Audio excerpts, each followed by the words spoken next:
또 하늘나라는 좋은 진주를 구하는 상인과 같다. 그가 값진 진주 하나를 발견하면 가서 가진 것을 다 팔아서 그것을 산다. 아멘. 하나님 말씀입니다.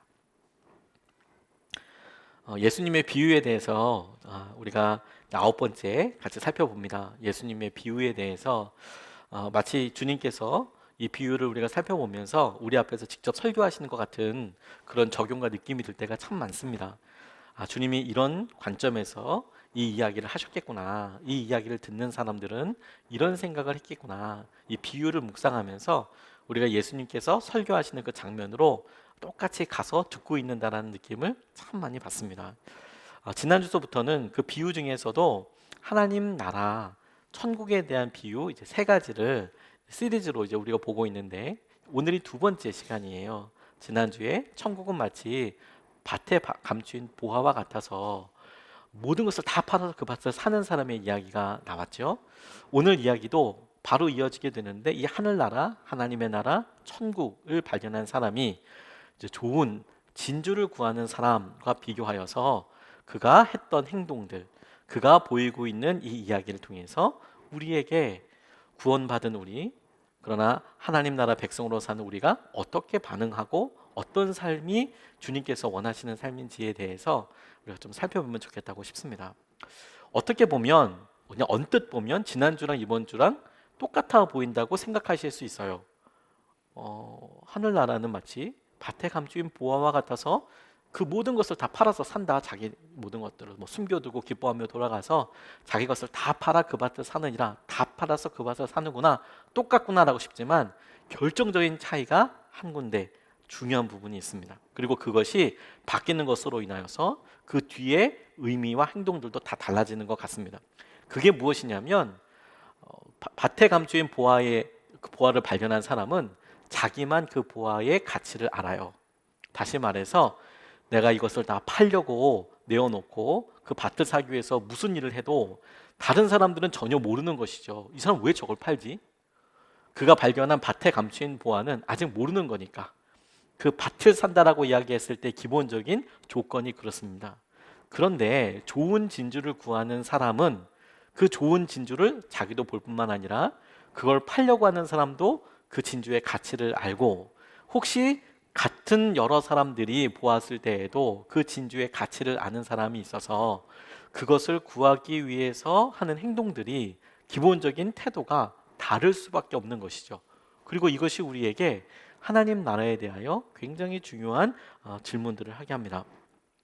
제가 초보 두 딸의 아빠였을 때 이런 일이 있었습니다. 아이들 선물 간단한 걸 사가지고 갈 때도 애들이 각각 특성이 다르니까 나름 머리를 쓴다고 색깔을 바꿔서 가져가는 거예요. 예를 들어 똑같은 머플러를 사더라도 하나는 분홍색, 하나는 남색. 왜? 어떤 애는 이 색깔이 마음에 들 수 있고 어떤 애는 이런 애가 이게 들 수 있으니까. 그러면 여러분 어떤 일이 일어날 거예요? 집에서 어머 나는 남색, 어머 나는 분홍색. 이렇게 사이좋게 나눠 가지면 진짜 좋지만 제가 꿈꿨던 거와는 전혀 상관없이 무조건 핑크색 잡고 남색은 싫어. 그리고 하나 가지고 세계 대전이 일어나는 거죠. 이건 내 거다. 이렇게 이야기하는 경우들이 되게 많더라고요. 조금의 차이 같지만 그 차이가 엄청 큰 차이로 다가올 때가 되게 많이 있어요. 경매를 생각해 보도 그렇죠. 조금의 차이가 엄청난 차이를 보여줄 때가 있어요. 차이가 굉장히 많은 가치의 변화도 가지고 온다. 이걸 기본적으로 우리가 좀 상정해 볼 필요가 있다고 싶습니다. 기독교인으로서 축구 선수로 유명한 이영표 선수가 자기가 프로 생활을 시작하면서 굉장히 아이러니하다고 생각했던 일을 자기의 책에서 이렇게 한번 소개한 부분이 있어요. 프로 생활을 하면서 아이러니했던 게 뭐냐면 연봉이 차이가 나는 것에 대해서 너무 아이러니했다는 겁니다. 그가 이렇게 설명을 해요. 만약에 축구의 기술이 100가지가 있으면 그 중에 49가지를 잘 구사하는 사람이 있고 51가지를 잘 구사하는 그런 축구 선수가 있다고 생각해 보면 이 49가지 기술을 능수능란하게 하는 사람의 연봉이 예를 들어 이 사람은 3,200만 원, 3,400만 원 정도 된다고 한다면 그것보다 2가지 기술 정도를 더 잘 활용할 수 있는 사람의 연봉은 얼마여야 하겠느냐. 그럼 보통 생각하기에 49가지 기술을 활용할 수 있는 사람이 3,200만 원 혹은 3,400만 원 정도를 받으면 그것보다 2가지 기술 정도를 더 잘할 수 있으니까 한 3,600만 원, 한 3,800만 원 정도 받으면 굉장히 많이 받는 거겠다, 합리적인 것이겠다라고 생각을 했는데 실제로 그 한두 가지 잘하는 것 때문에 연봉이 3억, 4억을 받는다는 거예요. 이용표 선수가 처음에 프로를 이렇게 뛰면서 너무 놀랐던 게 뭐냐면 실력 차이가 어마어마하게 차이가 나는 게 아니고 달릴 때 조금 빠르거나 다른 사람들보다 결정력이 조금 좋거나 이런 사람들이 있을 수 있겠죠. 그 한두 가지 차이인데 그 한두 가지 차이가 조금의 차이가 아니라 거의 10배 혹은 그거보다 더 많이 나는 경우들도 많이 있는 것을 발견했다는 거예요. 그래서 어떤 사람은 3억 정도 연봉을 받는데 그것보다 조금 더 골 몇 골 더 넣었다고 해서 어떤 사람은 4억을 받는 게 아니라 50억을 연봉으로 받고 이러는 경우들이 프로에서는 너무 비일비재하더라는 거죠. 그래서 그 상황 자체가 그 0.1%의 차이가 진짜 크다라는 것에 대해서 자기는 되게 많이 어려웠다라는 것들을 이렇게 이야기하는데 저는 공감을 되게 많이 했어요. 이 세상에 좋은 것들이 참 많습니다. 그리고 우리 생각엔 다 그만해 보이죠.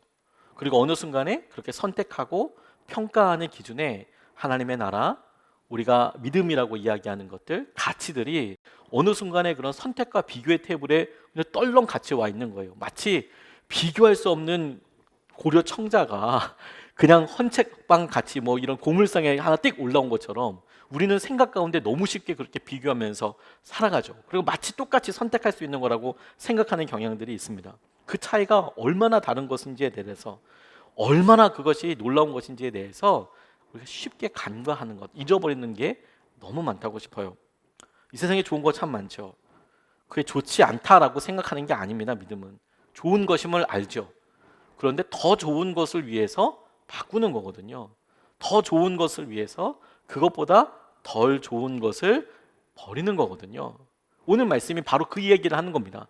차이가 있다, 차이가. 그 차이의 조금이 어떻게 평가하고 있느냐, 얼마나 많은 사람들의 차이가 있는 줄 아느냐, 사람의 시선과 관점에 따라서 그게 얼마나 커다란 차이가 되는지 아느냐, 그리고 그렇게 보시면서 우리에게 주신 말씀과 우리에게 약속하신 하나님의 나라 천국이 얼마나 귀한 것인지 아느냐.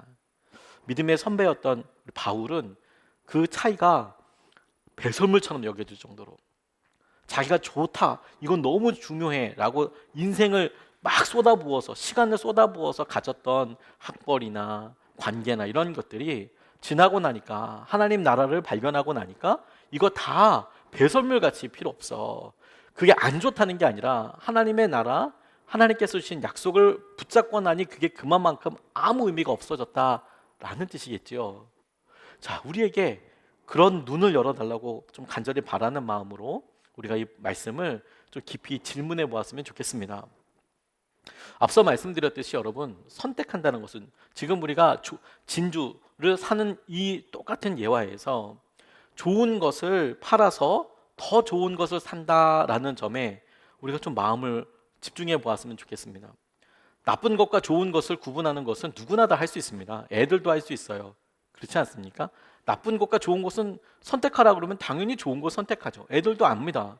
그런데 문제는 뭐냐면 좋은 것과 더 좋은 것을 선택하라고 할 때 힘들어요. 혹은 나쁜 것과 더 나쁜 것을 선택하라고 할 땐 더 힘들죠. 그러니까 우리가 더 나쁜 것, 더 좋은 것이라고 이야기할 때 우선순위가 나오고, 그리고 거기서부터 우리가 진짜 무엇을 좋아하는지, 무엇을 가치 있게 생각하는지가 다 드러내죠. 결국에 뭘 버리는지를 보면 그 사람이 무엇을 소중하게 생각하는지를 알게 되거든요. 45절 말씀, 46절 말씀 다시 읽어보면 또 하늘나라는 좋은 진주를 구하는 상인과 같다. 그가 값진 진주 하나를 발견하면 가서 가진 것을 다 팔아서 그것을 산다. 이렇게 이야기합니다. 좋은 것을 다 팔아서 좋은 것을 산다는 거, 어떤 것을 얻기 위해서 그것을 내가 얻는 데 중심을 둔다면 결정할 수 없는 여러 상황들을 발견하게 되는데, 그때 뭐가 더 좋은 거냐 이렇게 하면은 계속해서 아무것도 결정할 수 없어요.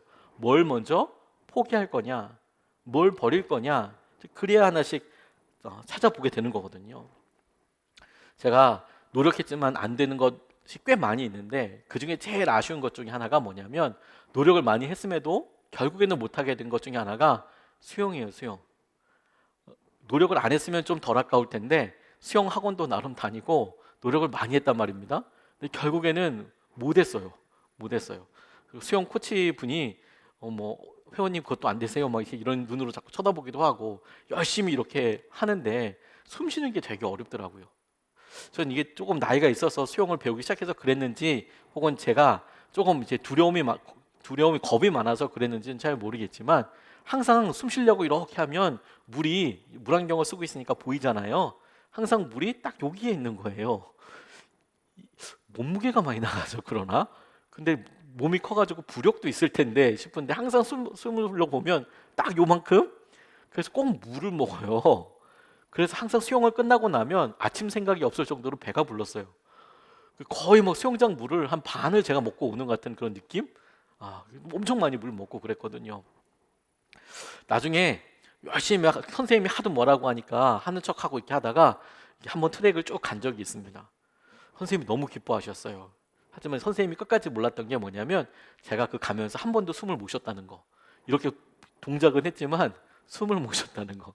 선생님은 몰랐어요. 그다음부터는 안 갔습니다. 너무 두려워서. 그리고 막 반성해 봤어요. 뭔가 가만히 보니까 선생님이 누누이 저한테 하셨던 말씀이 뭐냐면 그 코치님이 숨을 뱉어야 한다고. 그러니까 숨을 뱉어야 다시 쉴 때 많이 들이킬 수 있다고. 근데 저는 겁나니까 뱉는다고 하나 둘 셋 하는데 여기다가 꽉 힘을 주고 이제 뭉쳐놓고 다시 숨을 쉬려고 하니까 숨을 못 쉰다는 거예요. 그러니까 숨이 더 많이 안 들어가는 거예요. 두 번째 숨 쉴 때는 더 줄고 그러니까 나중에는 숨은 들이마신 것 같은데 결국에는 아무런 숨도 못 쉬고 간다. 그게 많이 들었던 이야기거든요. 숨을 다 빼라. 그래야지 새롭게 숨 쉴 수 있다. 쭉 가면서 안심하고 다 빼라. 다 빼야 그 다음에 들이마실 때 그게 들어오고 그래야지 그 다음에 갈 수 있다. 지나놓고 안 된 것들 중에서 제게 참 되게 중요한 교훈이라고 싶어요. 우리가 무언가를 새롭게 얻기 위해서 이것을 가지고 또 다른 것을 얹으려고 하는 경우들이 막 있어요. 그래서 우리 삶이 마치 계속 얹으려고 보니까 떨어지고 얹으려고 보니까 떨어지고 그래서 막 짜증이 나는 모습이랑 비슷한 거 있죠. 분리수거를 이렇게 하다 보면 그래서 이렇게 쓰레기를 버리다 가다 보면 어쩔 수 없이 조금 물건이 많을 때가 있지 않습니까? 무게가 많은 건 아닌데요. 이렇게 하다 보면 뭐 이렇게 나를 게 어차피 버릴 거니까 비닐에다가 담기도 하고 뭐 박스에다 넣기도 하고 그러다 보면 애매할 때가 있더라고요. 근데 이게 무거운 게 아니라 어떤 때는 부피가 조금 커서 간신히 얹어가지고 들고 갈 때가 있어요. 그런데 하나가 똑 떨어지는 거예요.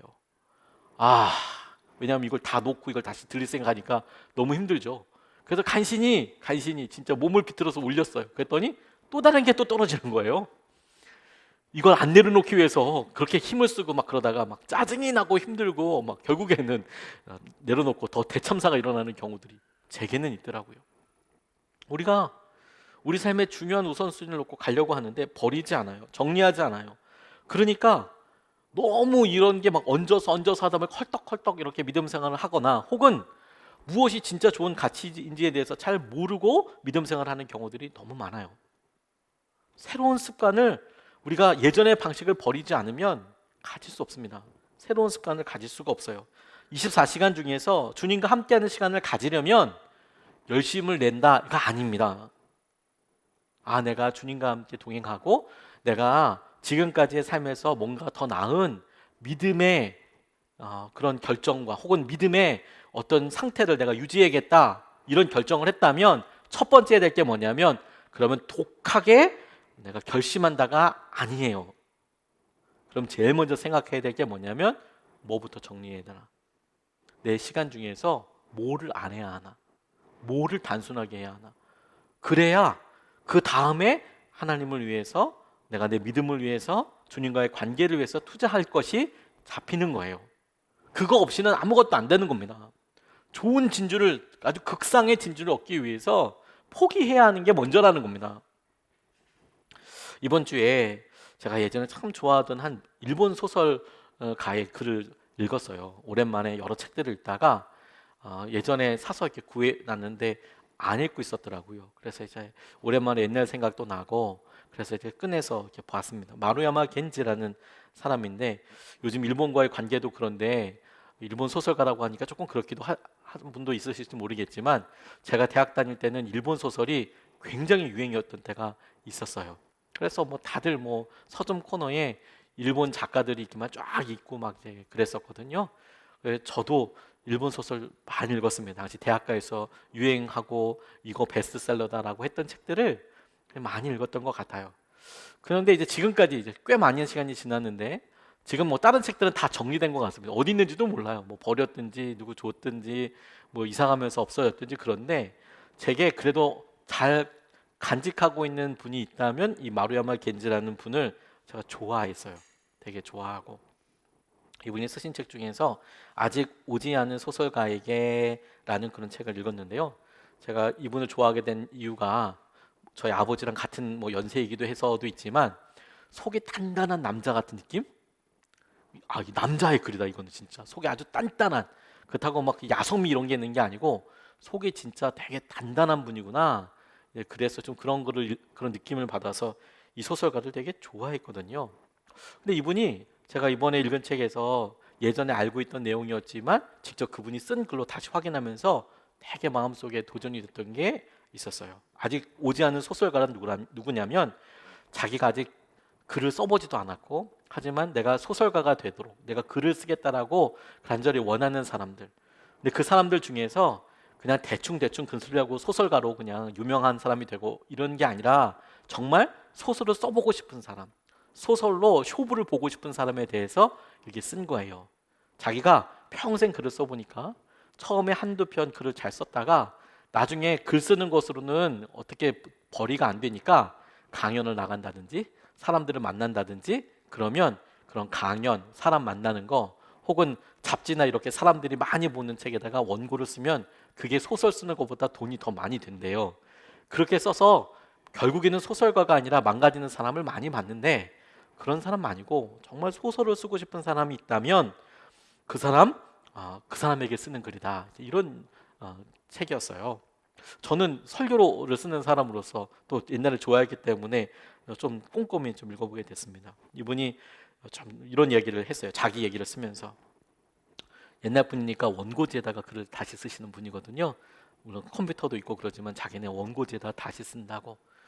근데 원고지에다가 처음서부터까지 이런 장편 소설을 쓴 다음에 그거를 퇴고라고 해서 오타를 고치고 이렇게 하는 게 아니고 처음서부터 다시 원고지에다가 다시 쓴대요. 한 번 다 쓴 다음에 두 번째로 원고지에다가 처음서부터까지 다시 쓴대요. 와, 여러분 예전에 뭐 졸다가 걸려서 뭐 너 이거 챕터 하나 다 베껴와 이런 거 혹시 숙제 해보셨습니까? 저희 선생님 중에서 국어 선생님 중에서 그런 분 계셨는데 잠자다가 졸다가 걸리면 너 천재 문제집 다 베껴와 막 이렇게 숙제를 엄청나게 내주시는 분이 계셨어요.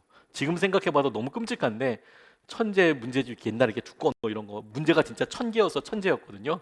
그거 이제 다 베껴오고 그러느라고 몇 주 동안 잠을 못 자고 써야 되는 경우들이 있었어요. 그런데 그런 것처럼 그 소설을 갖다 처음서부터까지 다시 쓴다는 거예요. 그리고 두 번째 다 쓰면 세 번째 다시 쓴다는 거예요. 그래서 그렇게 다시 쓰기를 7번을 다시 쓴다는 거예요. 지금 뭐 이렇게 한 페이지를 쓰는 게 아니고 그 소설책 있잖아요. 이렇게 두꺼운 소설책을 처음부터 끝까지 한번 쓰고 그 다음에 다시 쓰면 처음 생각했던 그런 아이디어가 더 깊어지고 더 바뀌고 그 다음에 끝에서 생각났던 아이디어들이 처음에 들어가고 그렇게 완벽한 글이 된다는 거예요. 근데 그게 아니고 다시 3번, 4번, 5번, 6번, 7번을 쓴다는 거예요. 와, 그러면서 이분의 목적은 뭐냐면 아까 처음 말씀드렸듯이 좋은 소설을 쓰는 거 하나 그것 때문에 다 포기하는 거죠. 7번을 다시 쓴다는 거예요. 그러면 1년도 더, 그게 1년도 더 걸린대요. 쓰는 데만, 쓰는 데만. 어느 정도인지 아시겠죠? 뭐 아이디어를 검색이 아니라 다시 쓰는 데만 7번을 다시 쓴다고. 그러면서 이분이 다른 얘기도 하는 거예요. 그렇게 하려고 하면 포기해야 될 것들이 많이 있는데 사람들 만나면 안 된다. 성공하려고 하면 안 된다. 유명한 잡지나 뭐 이런 데 가서 글 좀 써주면 돈 나오는 거 거기에 혹하면 안 된다. 세상 사람들의 인정에 혹하면 안 된다. 막 이제 이렇게 다 포기해야 될 것들을 쭉 그 책에다가 이제 막 써놓으신 거예요. 제가 읽으면서 소설이라는 특별한 분야이긴 하지만 제게도 생각할 거리가 되게 많더라고요. 어떤 일에 어떤 글을 쓰기 위해서 혹은 그것의 퀄리티를 높이기 위해서 들어가는 간절함이 이만하구나. 포기하는 게 중심이구나. 안 해야 하는 거구나. 안 하고 그걸 하기 위해서 조금은 더 노력하는 거구나. 조금의 차이가 엄청난 차이가 있거든요. 그 차이는 엄청난 노력과 엄청난 시간이 들어가야 사실 바뀌는 거거든요. 너무 쉽게 생각하는 사람들이 많이 있어요. 저 전도사님들 이렇게 보다 보면 너무 쉽게 생각하는 거예요. 뭘 늘어나고 뭐를 잘하게 되고 하는 것에 대해서 그냥 뚝딱뚝딱 그냥 대충 있으면 된다고 생각하는 그런 분들도 예전에는 만났습니다. 근데 우리도 믿음 생활도 똑같습니다. 설교도 마찬가지지요. 안 하는 게 먼저예요. first. 안 하는 거. 내가 믿음 생활에 있어서 지금 더 깊어져야 될 때다. 내가 묵상이나 혹은 내가 믿음으로 고백하고 사랑하는 데 있어서 주님과의 관계에 있어서 뭔가 더 해야겠다라고 하면, 그런데 계속 그게 좌절돼 왔다면 뭘 점검해야 되냐면 난 왜 이렇게 끈기가 없어? 왜 난 이게 안 돼?가 아니고 왜 난 이렇게 머리가 안 좋아? 왜 자꾸 이렇게 잊어버리지? 왜 나는 요즘 이렇게 일이 많아? 이게 아니고 뭘 안 해야 하는지를 집어내야 되는 거예요. 그래야 할 수 있는 거예요. 뭘 안 해야 하는지. 포기하지 않으면 할 수가 없어요. 그래서 오늘 본문 제목, 오늘 설교 제목도 그렇게 본 겁니다. 무엇과도 바꿀 수 없는 가치더라고요. 포기가. 그래야 시작할 수 있거든요. 뭘 안 해야 시작할 수 있거든요. 시간을 들이지 않고 잘하기를 바라는 것은 말도 안 되죠. 주님과의 믿음 생활 회복을 원한다면 여러분 시간을 투자하세요. 재정을 들이십시오. 무엇보다도 마음과 정성을 다하십시오. 그래야 시작할 수 있어요. 두 번째로 자연스럽게 묻게 되는 게 뭐냐면 다 팔아서 산다라는 부분입니다. 다 팔아서 산다. 좋은 진주를 발견했어요. 그 진주 비싸죠. 그런데 그걸 갖다 발견했고 그러면 다 팔아서 이 더 좋은 진주를, 극상의 이 진주를 산다. 다 팔아서 라는 부분에 대해서 저는 그럴 수 있나? 라는 질문을 해보게 됐어요. 여러분들은 그러실 수 있으세요? 우리가 얼마만큼 포기할 것인가? 이걸 결정하는 부분인데 전부를 다 팔아서 더 큰 진주를 산다는 의미를 여러분 한번 더 물어봐야 되겠더라고요. 이건 단순히 가격을 말하는 것이 아니라고 저는 깨달았습니다. 제가 이것과 관련돼서 몇몇 자료들을 좀 많이 찾아보다가 진짜 뜬금없이 다이아몬드를 찾아보게 됐어요. 크기랑 다이아몬드와의 가격과의 상관관계랄까? 조금 더 큰 진주를 샀다고 하니까 그러면 일단 뭐 크기별로 나와 있는 거는 이제 다이아몬드가 당장 뭐 이렇게 1부, 3부, 5부, 1캐럿 이렇게 나와 있잖아요. 그래서 가격대가 어떻게 나는지를 이렇게 찾아봤거든요. 뭐 요즘 또 어떤지 모르겠지만 한 2년 전 자료들을 보니까 뭐 감정가가 없는 것도 있다네요. 다이아몬드가 3부 다이아몬드가 한 30만 원대부터 60만 원대까지 있대요. 어디서 감정을 받았느냐에 따라서 가격 차이가 좀 난대요. 그래서 어디서 감정을 받으면 그 가격이 좀 많이 흔들리지 않나 봐요. 혹은 좋은 다이아몬드인가 봐요. 안 사봐서 모르겠습니다. 근데 3부 다이아가 한 30에서 60만 원 정도 되는데 5부라는 거는 뭐냐면 3부보다 2배 조금 안 큰 거예요.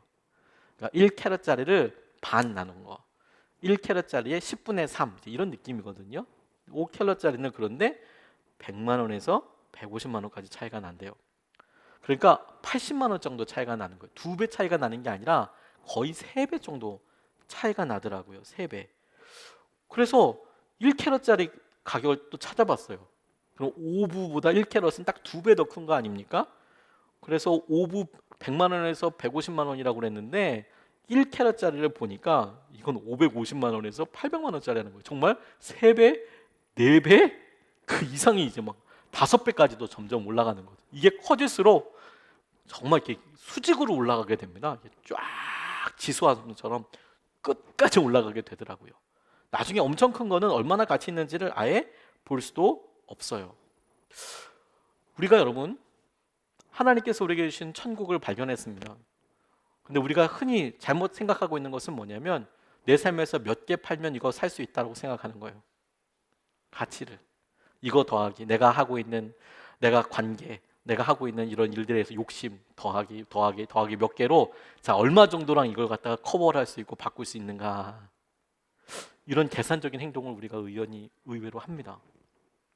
내가 믿음 생활을 하는데 하나님 제 믿음에 제가 주님을 더 알기 원하고 주님의 은혜를 같이 깨닫기는 원하지만 저도 삶이라는 게 있지 않습니까, 주님? 그러니까 내가 포기하고 싶지 않은 영역과 마지노선이 있는 거예요. 그리고 거기서 넘어가고 싶지 않은 거예요. 그래 도대체 어느 정도까지 팔아야지 얘를 갖나? 이런 식으로 생각을 하죠. 조금 더 커 보인다고 생각하니까요. 근데 여러분 조금 더 큰 게 그냥 조그만 가게, 예를 들어서 오브 다이아 2개 팔아서 1캐럿을 살 수 있는 게 아닙니다.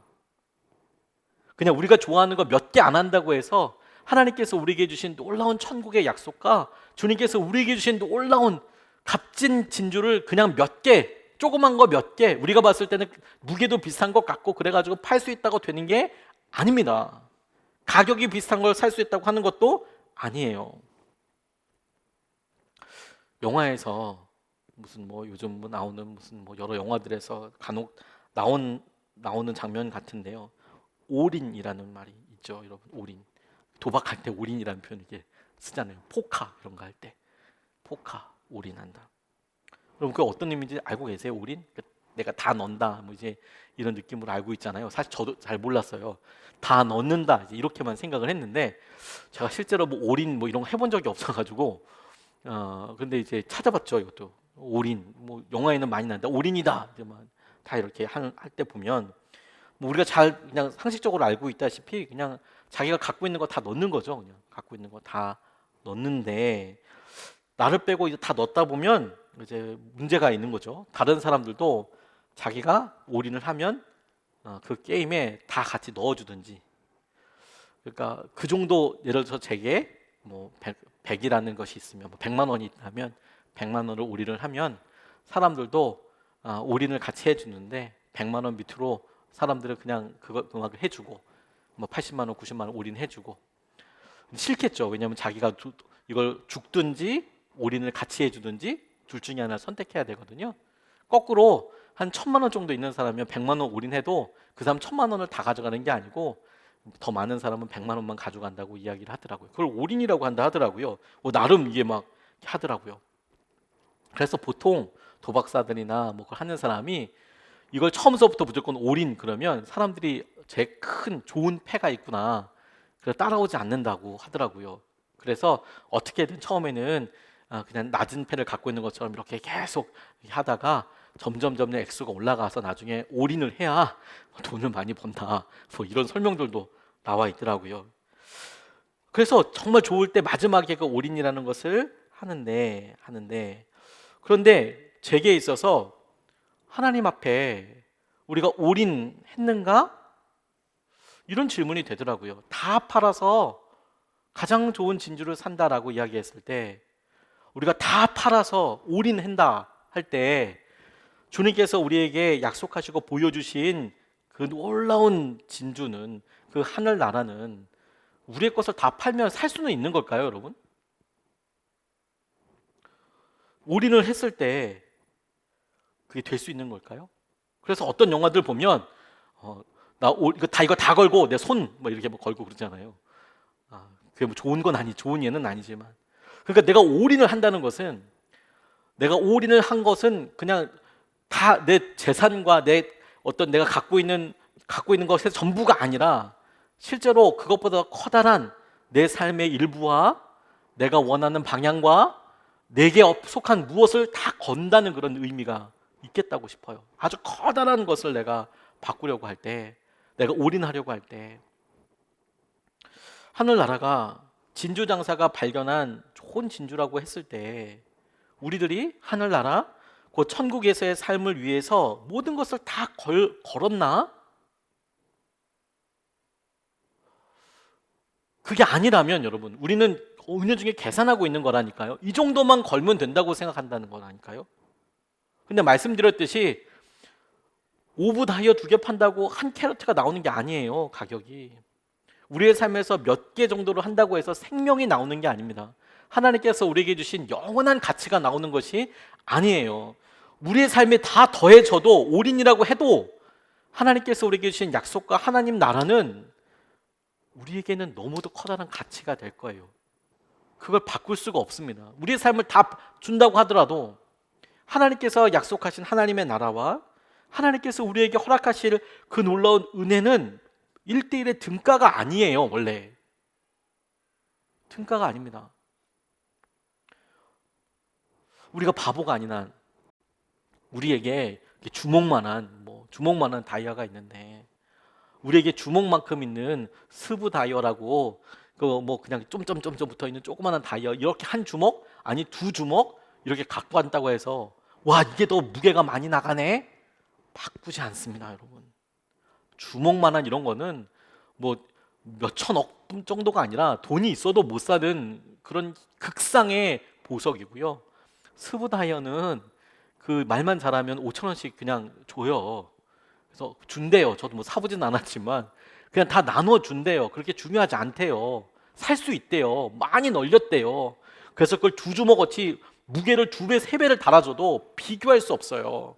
하나님께서 우리에게 주신 하늘나라, 자, 그 하늘나라를 소유하기 위해서 우리가 착각하고 있는 게 뭐냐면 우리가 올인을 해도 그걸 살 수 있지 않다는 거예요. 우리가 삶 중에서 몇 개를 그냥 이렇게 포기하는 수준이 아니라 이걸 올인해도 하나님 나라는 어마어마합니다. 그런데 여러분, 이 진주의 주인께서 우리가 그 올인이라는 것에 우리의 생명도 드리고 내 삶에 좋은 것이 있다면 그걸 다 걸고 그렇게 더해진 것에 예수님의 생명까지 더해서 똑같은 가치로 봐주신 거예요. 그게 더해진 것을 보고 마치 그냥 영화에서 그래 내가 있는 거 전부 다 올인, 거기다 내 손모가지 건다, 이런 정도처럼 우리가 생명을 다 걸고 내 삶의 모든 것을 다 드려도 안 되는데 주님께서 거기에 당신의 예수 그리스도의 생명까지 거셨어요. 그래서 그걸 등가라고 봐주셨어요. 그래서 가장 중요한 극상의 천국을, 극상의 진주를 팔겠노라고, 바꾸겠노라고 말씀하신 거예요. 우리의 최선이 아니고 우리의 최선으로는 도무지 살 수 없고 우리의 것을 다 팔아도 극상의 진주는 살 수 없는데 주님께서 그것에 예수 그리스도라는 말할 수 없는 놀라운 가치를 더해 주셔서 그것과 똑같다고 바꿔주시겠다라고 이야기를 하신 거예요. 근데 우리는 우리 것에서 조금 빼도 된다라고 생각을 하죠. 조금 빼고 이건 괜찮다고 이렇게 생각을 하죠. 무엇을 빼고 더하고는 우리의 생명보다 더 귀하지 않죠. 네, 천국도 마찬가지입니다. 제게 전도할 때 실망이 되고 포기가 되던 때가 여럿 있었어요. 근데 한날은 정말로 많은 사람들이 참 많이 이렇게 잘 전도지 받아주지 않고 말도 걸어주지 않고, 보통은 이렇게 얘기를 하면 한두 사람 정도는 말도 할 수 있고 복음도 소개할 수 있고, 그런데 또 어떤 날은 그냥 정말 어려울 때가 있어요. 보는 데서 이렇게 전도지를 던지는 건 또 찢는 경우도 있고 안 보이는 곳에 버려져 있는 경우는 아주 많고 그런데 그걸 또 보고 또 이제 컨디션이 좋은 날은 할렐루야 그러고 그냥 넘어가서 이제 깨끗한 거는 다시 쓸 수 있나 보기도 하고 그러는데, 저도 영적으로 컨디션이 진짜 안 좋을 때는 너무 낙심이 되는 거예요. 이거 해야 되나, 이걸 하나, 이게 도움이 되나 이런 생각이 저도 이렇게 많이 들죠. 근데 그렇게 좌절했을 때 주님께서 제게 잊어버릴 수 없고 마음속에 굉장히 중요한 질문 한 가지 주셨어요. 한 영혼이 천하보다 귀하다며. 그렇죠. 한 영혼이 천하보다 귀하죠. 근데 제가 전도하고 있는 행동은 하나님께서 이렇게 의미를 다시 깨닫게 해주셨어요. 네가 지금 그 사람한테 예수님을 믿으라고 이야기하고 예수님을 믿고 하나님 나라에 같이 가자고, 천국에 가자라고 그렇게 이야기하는 내용은 비유로 이야기하자면 CU나 GS 마트에 가서 거기서 또 물건들을 팔고 그렇게 가지십시오 천국을 이게 값싼 게 아니다. 값싼 거 아니다. 하루에 CU는 콜라 하나 팔아서 그게 흑자가 날 리가 없죠. 그런데 조선소는 한 달에 유조선 한 척만 이렇게 수주해 와도 몇 달을 혹은 몇 년을 먹고 살 수 있어요. 유조선 한 척 수주하면 몇 달을 그 회사가 그냥 평안하게 먹고 일을 하면서 할 수 있어요. 한 대. 그렇게 부가가치가 많죠. 근데 제게 그거 생각나게 하시면서 이런 말씀하셨어요. 네가 전도하는 거 그거 지금 그 사람들한테는 생명을 내놓으라고 이야기하는 거 아니냐. 예수님을 믿으라고 이야기하는 것은 다만 너의 삶에서 좀 불편한 것들을 극복해봐라 이런 게 아니고, 그냥 주일날 1시간 와가지고 교회 와라 이런 거 얘기하는 거 아니고, 예수님의 제자가 되라고 이야기하는 것이고, 예수님의 제자가 되라는 것은 따라가 보면 당신이 예수님을 위해서 죽을 수도 있고 예수님 때문에 당신의 삶이 당연히 변할 수밖에 없다라는 것을 이야기하고 있는 거 아니냐. 그래서 그 생명이 천하보다 더 귀하다는 거 아니냐. 제게 그게 큰 도전이 됐습니다. 아, 그렇구나. 유조선은 하나 팔아서 몇 달을 엄청 많은 사람들이 먹고 사는데 제 삶에 한 사람 전도해도 천하보다 중요하다고 했으니까 이건 부가가치가 엄청 높은 거구나. 엄청 높은 거구나. 생명은 생명 가지고만 바꿀 수 있잖아요. 우리가 죄에 대해서 사망이다, 죽음이다고 말씀하신 그 주님께서 그 사망을 바꿀 수 있는 생명은 또 다른 이의 생명이나 우리 자신의 생명밖에 없잖아요. 천국을 우리가 소유하기 위해서 우리가 가지고 있는 죄에 대한 대가와 우리 모습의 아주 연약한 영역들은 그대로 있는 상태에서 갈 수는 없지 않습니까? 그것을 위해서 주님께서 우리에게 예수 그리스도의 생명을 더하여 주시고 그래서 그것과 함께 우리가 극히 귀한 진주와 등가라고, 그래 그거라면 우리 삶으로는 도저히 바뀔 수 없지만, 우리 삶을 통째로 다 들여도 바꿀 수 없지만 예수 그리스도의 십자가 보혈의 은혜로 인하여 그걸 등가라고 봐주시는 거예요. 그런 상황인 것을 우리가 잘 모르면 그냥 이 정도만 하면 된다고 생각해요. 다 팔 거냐? 아니, 이 정도면 된다고 생각해요. 아닙니다. 우리 건 다 들어가도, 올인이 다 들어가도 안 되는데 거기에 예수님의 보혈이 들어가야 주님께서 하늘나라의 비유에서 말씀하신 그 천국의 놀라운 은혜에 우리가 속할 수 있는 거예요. 다 팔 거냐? 다 팔 거냐? 그러니까 이렇게 다시 질문하게 되더라고요. 우리는 여러분 지금 정말로 진주 장사처럼 더 좋은 진주를 구하기 위해서 간절히 구하는 상인과 같을까요? 상인일까요? 그럴까요? 값진 진주 하나를 발견하고 그것에 막 숨이 막 다시 새어지고 와 그렇구나라고 생각되어지는 그런 사람일까요? 우리가 만약에 그렇다면 여러분, 그리고 우리가 소유한 것이 천국이 정말 그게 맞다면, 그러면 우리가 반드시 인정해야 될 것 한 가지가 있어요. 그거 샀으면 다른 건 불편해지는 게 당연합니다. 다시 우리가 산 게 극상의 진주가 맞다면, 우리의 것을 다 팔아서 우리가 천국의 놀라운 은혜를 산 게 맞다면, 바꾼 게 맞다면, 예수 그리스도의 보혈의 은혜까지 더해서 산 것이, 바꾼 것이 맞다면 당연히 생각하는 게 뭐냐면 당연히 불편할 거라는 거예요. 조그만 거 여러 개 있을 때는요, 하나 팔고 돈 만들어서 그걸로 뭐 살 수 있죠. 그런데 큰 거 하나 빡 사잖아요. 그러면 아무것도 움직일 수 없어요. 이런 표현이 아주 좋은 표현은 아니지만 그래도 말씀을 묵상하다가 생각난 거여서 이 장면을 소개하기 위해서 제게 이런 장면이 하나 떠올랐습니다. 제가 저 위쪽에 빌라 쪽에서 이렇게 살 때, 산꼭대기에서 살 때요, 교회에서 이제 걸어오는데 한 20분 정도 이렇게 걸어서 걸렸거든요. 근데 산 꼭대기에 있었어요. 산 꼭대기에. 눈 오면 못 오죠. 눈 오면 못 와서 집사람이랑 이제 아이젠 알아보고 그랬어요. 그냥 뭐 농담이 아니라 진짜로 이게 아이젠을 끼고 이렇게 내려와야 되는 상황. 차는 당연히 못 다니고요. 차는 옆에 이렇게 버려져 있고 제설 작업을 그 밑에까지만 하고 그 위는 안 하더라고요. 그래서 사고도 몇 번 날 뻔하고 그랬어요.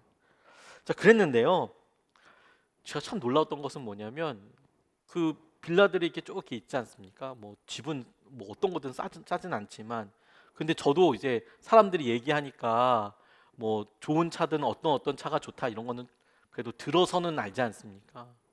그 눈이 많이 오고 그랬는데 세상에 고급 외제차들이 거기 엄청 많은 거예요. 그 빌라 단지들에. 저희가 살고 있는 빌라 단지에는 없지만 올라가는데 다 똑같은 빌라들이 차례대로 이렇게 쫙쫙쫙쫙 있거든요. 물론 뭐 좋은 차 타지 말라는 법은 없죠. 근데 되게 아이러니한 건 뭐냐면 제가 잘 모르는 제가 보기에도 거기 있는 빌라 한 채보다도 비쌀 만한 외제차들이 거기 있는 거예요. 이게 막 그냥 그냥 유명한 차 말고 진짜 좋은 차. 유명한 차도 있지만 외제차 중에서 아주 비싼 차들이 있지 않습니까? 그런 차들이 이제 뭐 굉장히 비싸잖아요. 그래서 이렇게 빌라보다 비싸다. 이거 저걸로 두 채 살 수 있겠다. 막 이런 느낌이 들 만한 차들이 눈을 맞아서 이렇게 막 다 바깥에 방치되어 있는 거예요. 그러니까 거기에 있는 사람들이 이제 모는 차들이죠. 그래서 그냥 제가 그분들을 다 개인적으로 아는 건 아니지만 그때 떠올랐던 게 카푸어 하더니 진짜 카푸어일 수도 있겠다. 이분들이 이거 한번 이렇게 돌리려고 그러면 이 기름값이랑 이 보험이랑 이게 만만치 않을 텐데 만약에 여기서 월세 사신다면 월세보다 더 비쌀 텐데 이런 걸 제가 걱정해 줄 필요는 없지만 생각이 들었어요. 그런 걸 제가 이렇게 해줄 필요는 없지만 제가 이렇게 신방 다니다 보니까 성도님들 중에서 의외로 이런 분들 계시더라고요. 나 하우스 푸어예요, 목사님. 이렇게 이야기하시는 분들도 계셨어요. 제가 이렇게 갔는데 그때 정확한 평수는 생각이 안 났는데 아무튼 극도로 큰 그 아파트에 간 적이 있어요. 극도로 크다고 얘기한 거 보니까 30평보다는 훨씬 컸던 것 같아요. 젊은 분이신데 엄청 컸어요. 아무튼 그래서 좀 여쭤봤죠. 집사님 어떻게 이렇게 큰 아파트를 하셨어요? 그래서 목사님 말도 마세요. 사람들은 그냥 뭐가 좋아서 그런 줄 알지만 사실은 청약 경쟁률 때문에 이렇게 하게 됐다고 청약을 넣어서 이렇게 하는데 인기 있는 데는 떨어질 것 같으니까 에라 모르겠다고 그냥 제일 큰 거에다 그냥 빡 냈는데 그게 덜컥 된 거예요, 이분이. 그러니까 이제 원래 생각보다 굉장히 커진 거예요, 집이. 그래서 목사님 겨울에 방도 다 이거 다 못 들어요. 그리고 이게 너무 크니까 이게 건사가 안 되는 거예요. 이게 막 건사가 안 된다고 너무 힘들다고. 이거 다 갚을 때까지 너무 힘들다고 자기 하우스 푸어라고 이렇게 이야기하시더라고요.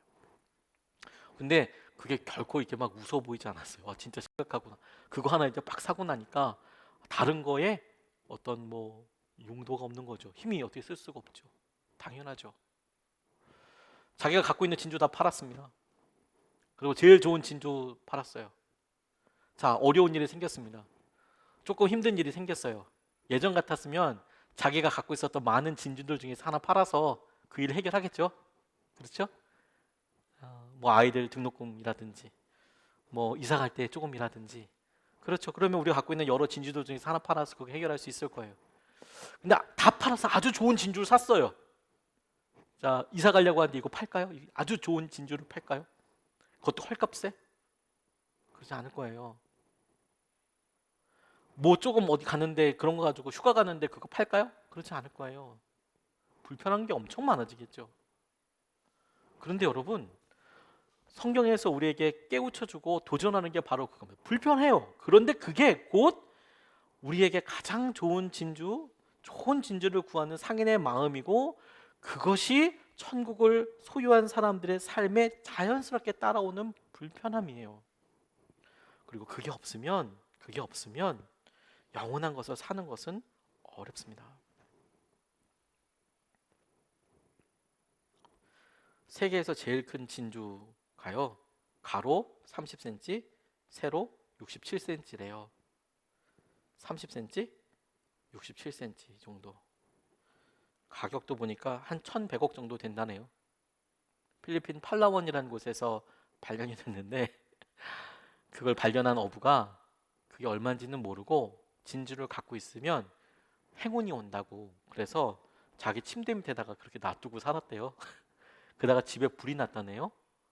불이 나서 집에 있는 세간들을 막 빼는데 그 진주도 생각이 나서 진주를 뺐대요. 그래서 이거 어떻게 할까 고민하다가 주위 사람들한테 이걸 어떻게 하면 좋겠냐고 10년 넘게 보관하다가 그랬더니 세상에 예사롭지 않으니까 이 관계 부처에서 나라에서 나오고 보니까 이게 감정을 하는데 미니멈 1,100억 정도 되는 30cm, 67cm 정도 되는. 여러분 상상해 보십시오. 여러분들이 지금 있는 아파트 혹은 여러분들 빌라, 여러분 차, 여러분이 가지고 있는 간단한 소유와 1,100억입니다. 1,100억 짜리와 바꿀 수 있다는 거예요. 근데 거기서 이제 1,100억 정도 하는데 바꿀 수 있다는 거예요. 나 이 아파트가 너무 비싸요. 차가 너무 비싸요. 그렇게 생각하겠냐고요. 근데 여러분 이 진주 크기는 아무것도 아니에요. 진짜 엄청난 세상에서 제일 큰 진주는 팔라완 필리핀에 있지 않고요. 하늘나라에 있어요. 계시록 21장 21절 말씀에 이렇게 나와 있어요. 또 12대문은 12진주로 되어 있는데 그 대문들이 각각 진주 한 개로 되어 있었습니다. 도시의 넓은 거리는 맑은 수정과 같은 순금이었습니다. 제가 요즘 쭉 성령 통독하다가 계시록 이렇게 쭉 읽고 있었거든요. 12대문인데 천국으로 들어가는 12대문이 진주로 되어 있대요. 근데 진주 하나가 그냥 한 개의 진주로 되어 있대요. 문 한 개가, 대문 한 개가 한 개의 진주로 되어 있대요. 아까 설명드렸죠. 30cm, 67cm, 요게 1100억. 그런데 지금 천국에서 12개나 있다는 그 문이 진주 한 개로 대문 가운데를 빵 뚫어놨는데 이게 어디 이게 붙인 게 아니고 갈아가지고 이렇게 붙인 게 아니고 통 진주로 되어 있다는 거예요. 근데 가운데를 빵 뚫어버렸다는 거예요.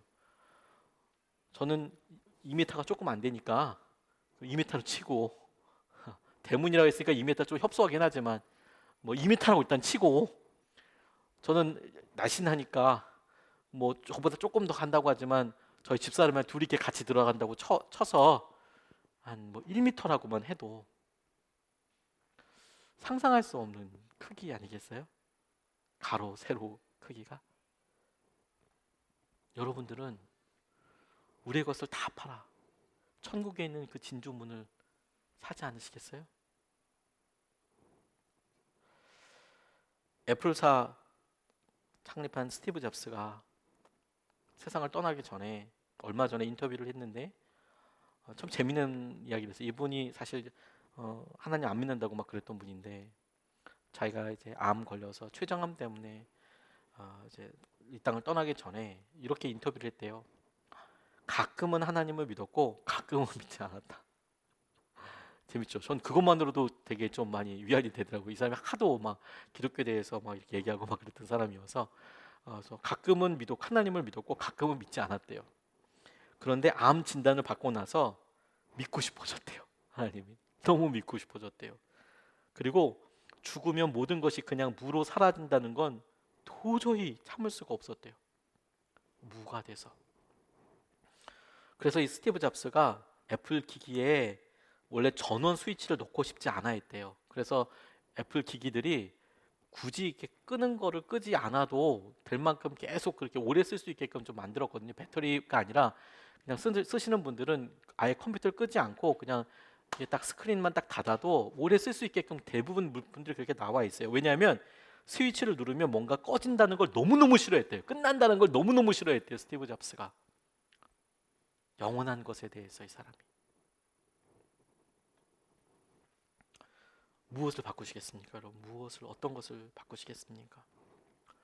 아도니람 저드슨 선교사님이 자신의 사랑하는 여인에게 프로포즈를 하는데 그 여인에게 프로포즈를 하기에 앞서 하면서 이 여인의 아버지 장인어른한테 이렇게 편지를 썼대요. 청혼을 하면서 이 결혼을 허락해 주십사라는 마음으로 이렇게 편지를 썼대요. 아도니람 저드슨이라는 선교사님이 자기는 선교사로 갈 건데 자기 이 사랑하는 이 여인을 나한테 달라고 그 장인 어른한테 쓴 편지 내용이 이렇습니다. 내년 초 봄에 따님과 헤어져서 이 생에서는 더는 볼 수 없어도 괜찮으신지 여쭙니다. 따님이 위험한 외국 땅으로 떠나 선교사로 살며 고난을 겪어도 괜찮으신지요? 따님이 온갖 부족함과 비통, 비천, 모욕, 핍박, 심지어 폭력적인 죽음을 경험할 수도 있는데 괜찮으신지요?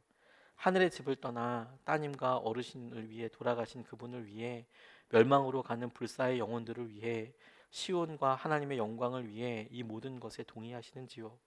의의 면류관을 쓴 따님을 영광스러운 나라에서 곧 다시 만날 희망으로 이 모든 것에 동의하시는지요?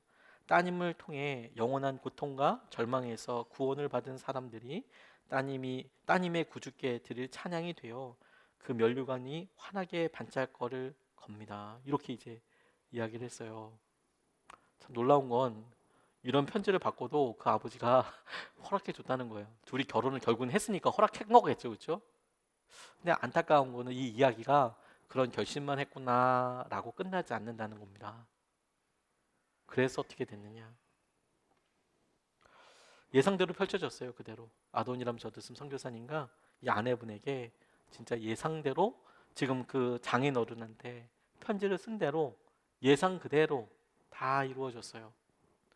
이랬습니다. 그 아내가 미얀마로, 그러니까 지금 우리 버마, 미얀마 처음으로 이제 미국에서 선교사로 갔는데 처음 세 자녀를 병으로 잃었어요. 그리고 그가 이 아돈이라는 저드슨 선교사님이 미얀마 감옥에 오랜 시간 지옥 같은 삶 동안에 갇혀 있었거든요. 근데 그 아내 이름이 앤이었는데 앤은 지독한 외로움과 사투를 벌여야 했습니다. 왜냐하면 아무도 아는 사람이 없잖아요. 남편은 지금 감옥에 들어가 있어요. 복음 전하다가. 버마가 불교 국가니까.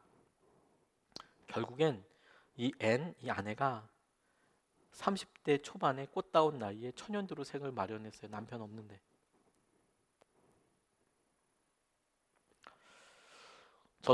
아돈이람 저드슨 선교사님이, 제가 이걸 듣고 되게 놀라운 것은, 그런 이야기를 하고 앞으로 우리 삶이 이렇게 될 겁니다. 그런데 가실래요? 그리고 그 앤 선교사님이 남편이 내가 사랑하는 남자가 그 일 하겠다고 해서 예스 같이 동의해주고, 그 아버지가 장인어른이 그래 가라라고 동의해준 거 다 너무 뭉클뭉클 은혜가 되고 감동이 되는데, 근데 그랬으면 이렇진 않았을 것 같아요. 그런데 결국에 그가 그렇게 예상하고 말했던 대로 다 이루어졌어요. 다 이루어졌어요. 애들도 죽고 아내도 30대 초반에 죽고 아돈이람 저드슨 선교사님도 30대 초반에 죽습니다. 감옥살이 엄청 하고 그리고 죽어요.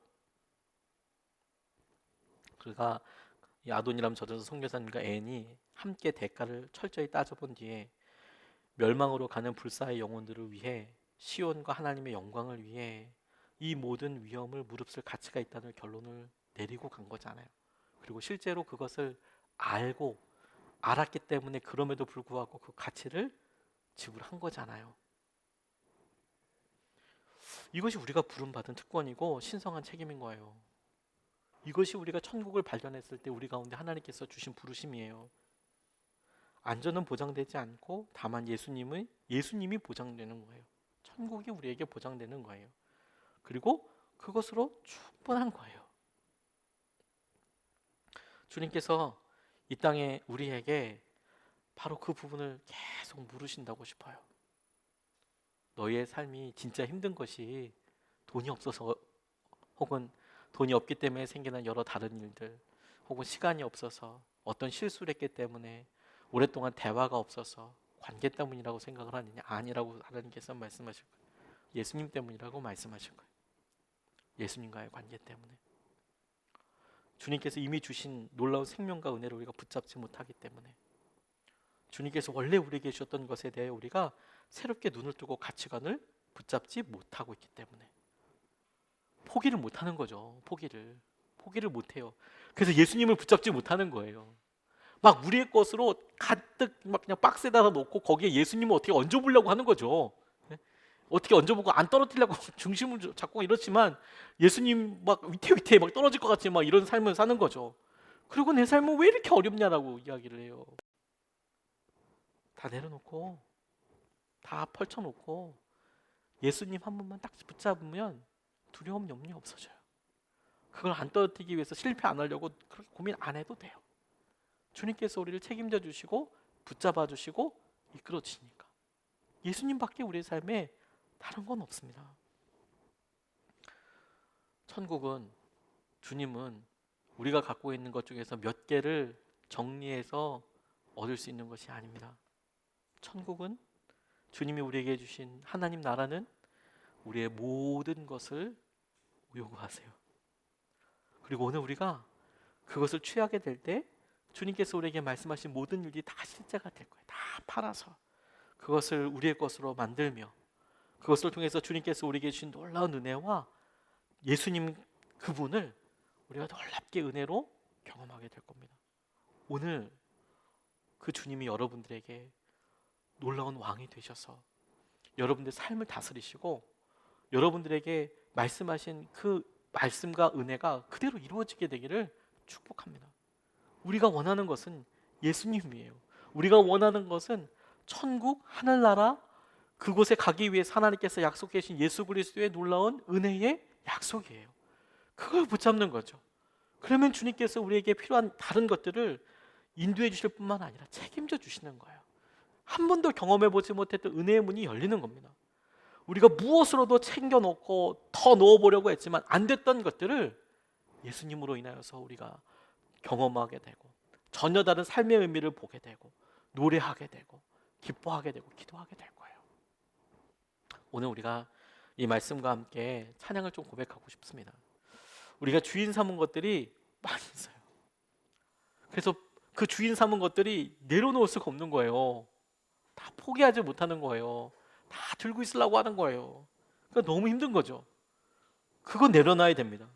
그리고 주님이 정말 우리에게 주님이 되시고 그 주님 대신 예수님 앞에 나아가서 사랑한다고 고백하고 다른 사랑했던 거 다 내려놓고 주님만 사랑하게 될 때 주님께서 우리를 염려와 걱정과 폭풍과도 같은 일들에서 지켜주세요. 예수님 한 분이면 충분한 겁니다. 주님 때문에 우리가 살 수 있는 겁니다. 우리가 찬양하고 오늘 말씀 붙잡고 같이 함께 기도하겠습니다.